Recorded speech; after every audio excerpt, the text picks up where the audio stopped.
The 6th of June, 2026, Saturday morning. A reading from the Common Buddhist Text, Guidance and Insight from the Buddha. Chief editor of this compilation is Dr. Mahadhamma Kosachan. We are currently in chapter 8 on the meditation from the perspective of the Vajrayana tradition. Concentration. 3 stages in development of concentration. This passage concerns the kinds of concentrations in meditation. There are 3 stages in the development of concentration. Childish concentration, reality concerning concentration, and the tathagatas, wholesome concentration. While one is clinging to experiences of bliss, clarity, and non-conceptuality and deliberately seeking them, one concentrates fully on expectation. One is still on the stage of childish concentration.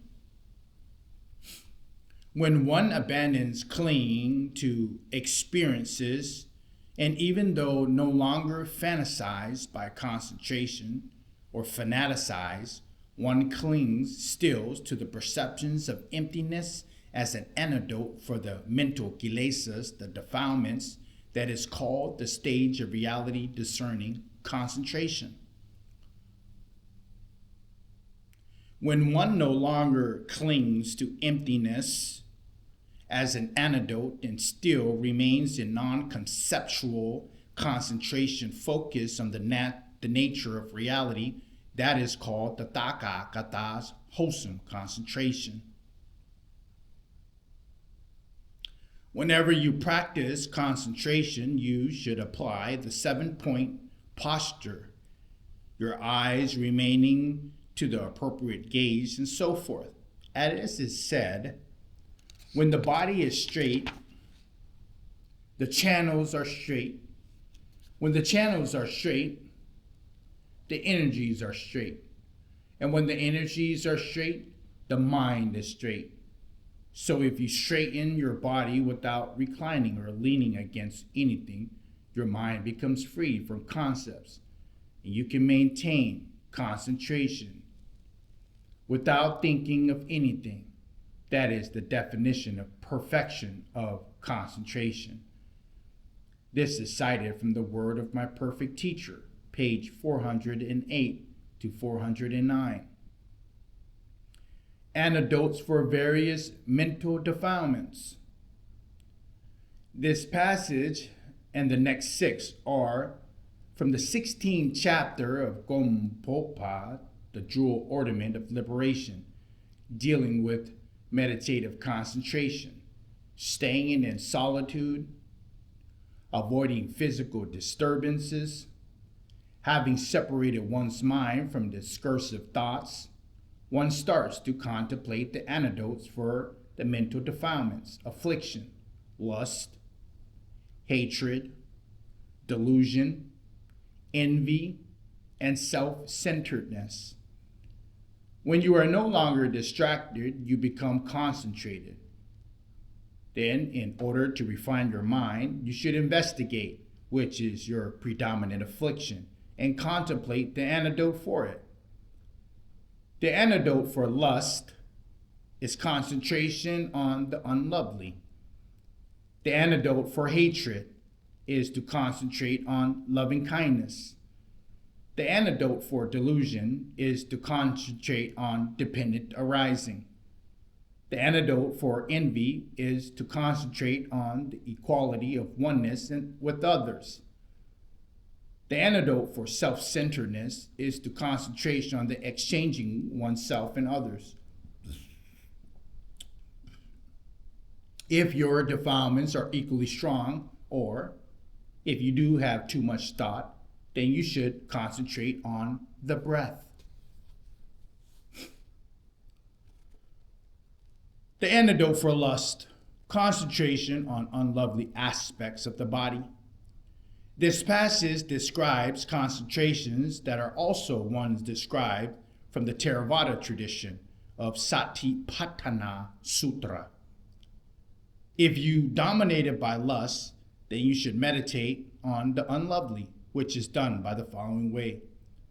First, consider the thought that this body of yours is composed of 36 impure substances: flesh, blood, skin, bone, bone marrow, lymph, bile, phlegm, mucus, excrement, and so forth.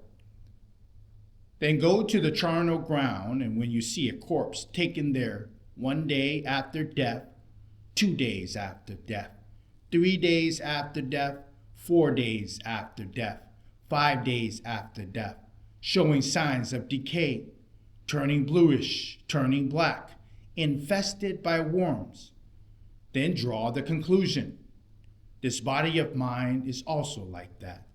It is subject to that. It never escapes that reality. Also, when you see the corpse taken to the charnel ground, reduced to mere skeleton with just a little flesh, ligaments remaining, and then the skeleton falling apart into smaller pieces, several years after death, the bones taken on the color of a conch shell and the color of dust, then draw the conclusion: this body of mine is also like that. It is subject to that. It never escapes that reality.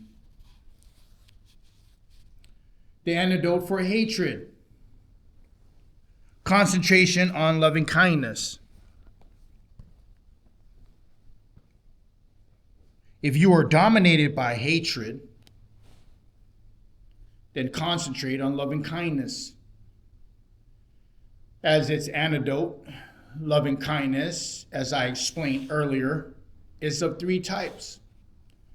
Here we are talking about loving kindness with reference to sentient beings, where you initially think about befitting and making happy someone who is dear to you and develop loving kindness with regard to that person. After that, do the same towards acquaintances, then towards your neighbors, then towards those living in your town. Finally, concentrate in the same way towards all sentient beings in the East, and then the rest of the 10 directions too.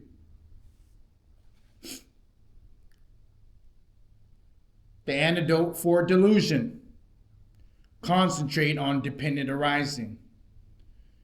This introduces a contemplation which is explained in the continuance of the passage.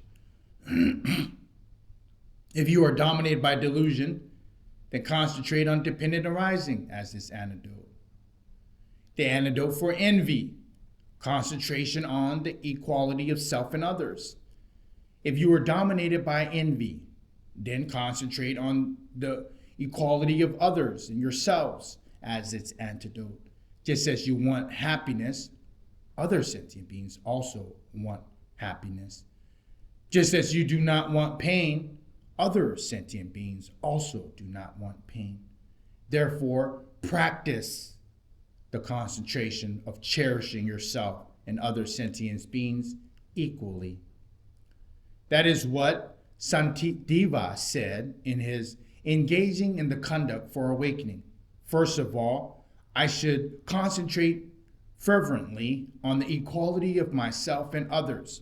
Being equal in our pains and pleasures, I should protect all beings as I do myself.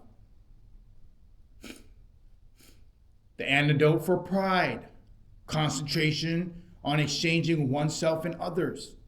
If you are dominated by pride, then concentrate on exchanging yourself and others as its antidote. Childish sentient beings, cherish them also. And since they work for their own benefit, they suffer in rebirth, samsara vata. The Buddhas cherish others, and since they work for the benefit of others, they attain Buddhahood. As it is said, the childish work for their own benefit, the Buddhas work for others' benefit. Just look at the difference between them. Knowing, therefore, mere self-cherishing as a fault, give up self-grasping. Knowing that cherishing others is a good quality, treat others as yourself. engaging in conduct for awakening, seeing the faults in cherishing just as myself, the great value of cherishing others.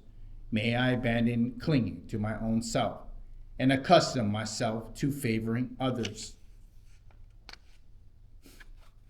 The antidote for too much discursive thought, concentration on the breath. If you are dominated by the mental defilements of equal strength or much discursive thought, then practice with the breath. Concentrate on the 6 stages, counting, following on, and so forth, as the treasury of the Ati-Dhamma, the Ati-Dhamma Kosa by Vasu Bandhu says.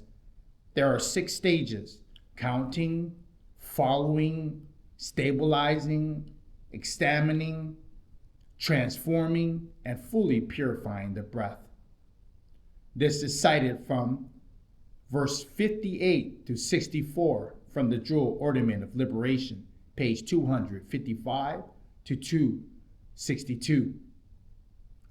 We will leave off there on today's reading on chapter 8 on meditation from the perspective of the Vajrayana tradition. A reading from the Common Buddhist Text, Guidance and Insight from the Buddha. Chief editor of this compilation is Dr. Maha Dhamma Kosachan.